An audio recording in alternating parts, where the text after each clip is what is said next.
Post Malone deserved a massive congratulations after dropping his third studio album in September 2019. A workhorse behind his laid-back exterior, the singer had the second biggest release week of the year with this seminal output, Hollywood's Bleeding.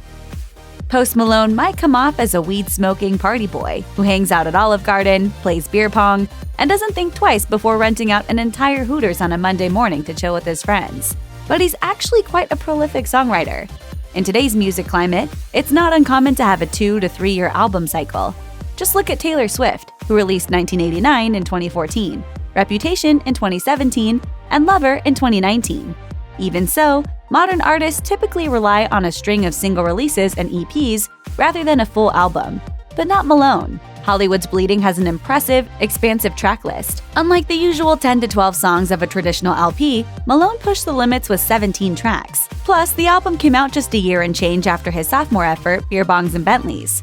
Probably because he records lightning fast. In a YouTube interview with pal Kerwin Frost, Malone admitted that he laid down most of the songs for his third full-length album in less than a week. I remember we did 10 plus songs finishing in like 3 days. Hey, if you can make 10 songs in a long weekend, why wouldn't you release an album every year? Hollywood's Bleeding might span an epic 17 tracks, but it could have been a heck of a lot longer. When Malone hopped into the studio with his team, he originally wrote a jaw-dropping number of tracks. In an interview for Beats One, the rapper revealed he didn't hop into the studio for a couple of months like most artists. Instead, he had to sneak in studio time between tours. Despite his busy schedule, Post still managed to pen a whopping 50 tracks for the album, but ultimately narrowed it down to just 17. Among them was Sunflower, which was released in 2018 as part of the soundtrack for Spider-Man Into the Spider-Verse. Malone explained that he likes the writing process to be an organic experience and doesn't focus on trying to make hits. I'm not trying to make the dopest shit or like, yo, this is a big hit. Malone has a reported $14 million net worth, but his tastes haven't particularly evolved with his rap star bank account. Instead of the classics like Hennessy, Cristal, or Patron, the singer prefers regular old Bud Light. Malone, who performed on Bud Light's Dive Bar tour, has made this beer a studio essential. The juice helps his creative juices get flowing. Plus, it just creates a good, low-key studio vibe. By the time Malone geared up to record his third full-length album, he already had record-making down to a science. His creative process involved cracking open some cold ones, throwing a ton of ideas at the wall, and packaging whatever stuck into Hollywood's Bleeding.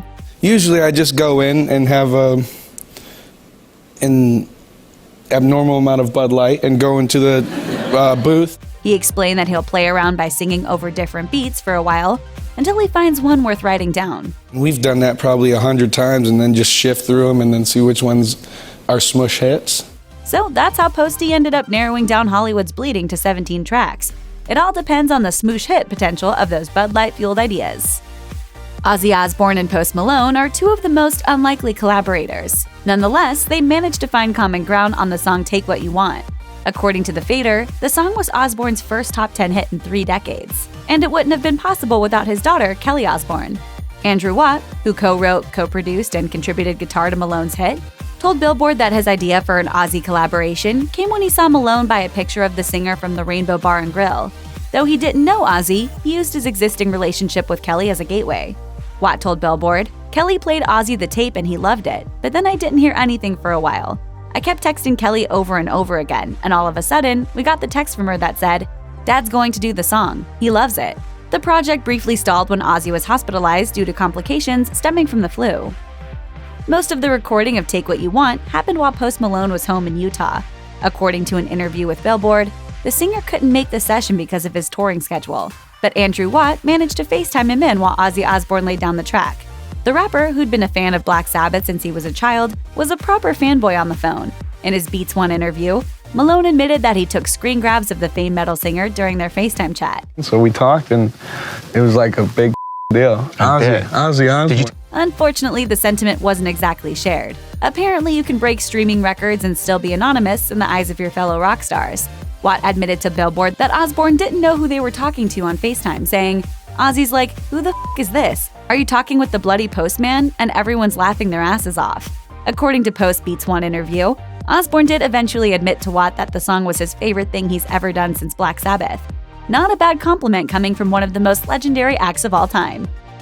Though Malone recorded the bulk of Hollywood's Bleeding in a single 3-day session, he told Kerwin Frost during their interview that the song Staring at the Sun came about last minute.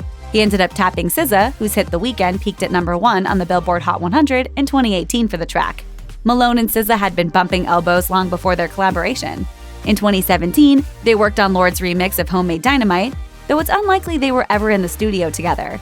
That same year, they also shared the stage at Pandora's NYC party. SZA had just dropped her debut album, and Post was still riding on Stoney's success.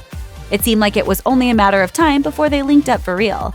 In his Beats One interview, the Congratulations singer admitted he finally hit it off with the star when they just happened to be staying in the same hotel. We had a run where we were just going around and we were at the same hotel. We sat around and talked, and just such an incredible person, such a sweet person. Malone ended up asking her to join him on the song that he described to her as, quote, perfect for her. Sunflower is undeniably one of the most successful songs on Hollywood's Bleeding, and it seems like it got a ferocious start as the lead single from the soundtrack to Spider-Man Into the Spider-Verse. The Swae Lee collaboration broke a top 10 record on the Hot R&B Hip Hop Songs chart and tied for the record of most weeks spent in the Hot 100's top 10. Though the song is obviously a massive success, it definitely didn't start out that way. At first, it was just a tiny beat labeled 80s instrumental. Carter Lang, a Chicago-based writer and producer, penned the beat with Louis Bell during a session at Electric Feel Studios in Los Angeles. Lang told Songwriter Universe, "I was working with Lou and we made a cool beat that we called 80s Instrumental. I did the drums with a DXM drum machine. Then eventually, Lou showed it to Post and Swae, and they cut it. Then I got a text from Post. He said, 'Hey, this is a great track,' and it all came together. So I was very excited to hear how it all sounded and how it worked in the movie." Lee, who's since worked with pop legends like Madonna, had an impressive work ethic when it came to his collaboration with Post Malone. Apparently, the best ideas really do happen if you stay up all night. According to an interview with Variety, the track almost didn't happen because of sheer exhaustion. The pair had already recorded 5 songs during their session with Louis Bell at Electric Feel, and daylight hours were fast approaching. By the time Lee pushed to record just one more track, it was already about 6 in the morning, Lee told Variety. "The melody came first, then the hook and my verse. I just wrote it in my head and then I ended up putting words to it just like 5 minutes after.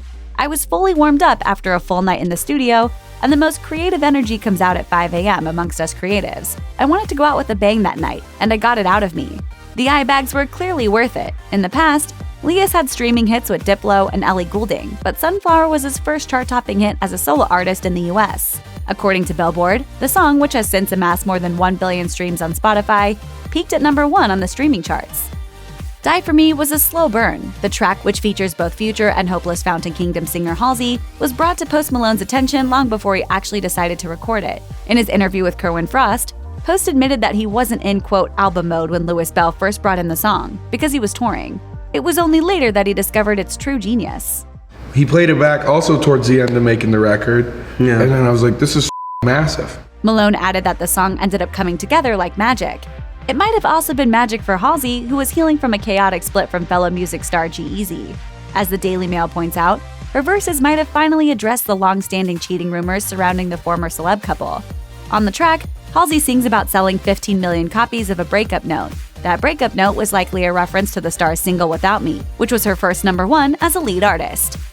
Malone had been working on his Beer Bongs and Bentleys follow-up since 2018, but he almost didn't live to see the album's release. The music star almost died in a terrifying plane accident before Hollywood's Bleeding was finished. In August 2018, Post's private plane was forced to make an emergency landing after 2 tires on the aircraft exploded. According to TMZ, the FAA's incident report said that the plane initially landed because the doors weren't properly closed.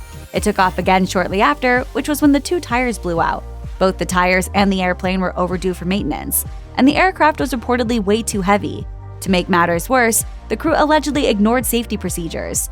TMZ reports that Malone's plane ended up circling for hours in order to burn fuel, which made the crash landing a little bit safer. The plane ultimately landed safely, but Post was somewhat traumatized. Flying just scares the out of me. If I was going down and I knew I was going down, I wish they just told me, but they just kept me flying up there for like 4 or 5 hours. Post Malone knows his way around a great collaboration, and during his Beats One interview, he admitted that he chooses his collaborators based on how they vibe and not their popularity. Business is on the back end. I think music at the end of the day has nothing to do with business. Music has to do with people. He added that in his industry, you can't just go looking for whoever's hot at the moment. Instead, it's got to be organic. Malone has managed to foster an organic connection with a number of chart toppers for Hollywood's Bleeding, and it seems like artists are already positioning themselves as potential collaborators for full-length album number 4. One of those artists is pop country legend Shania Twain. Post was caught on camera having the absolute best time dancing to Twain at the 2019 Music Awards, where Hollywood's Bleeding was named the favorite rap album of the year. After that, Twain admitted in an interview with The Talk that she had written a song for the potential duo in hopes of a collab. He doesn't know it yet. Right. He does now. Right. Yes, so Post, I have a song for us. Malone is already a country music fan, so here's hoping. Check out one of our newest videos right here. Plus, even more Nicki Swift videos about your favorite celebs are coming soon. Subscribe to our YouTube channel and hit the bell so you don't miss a single one.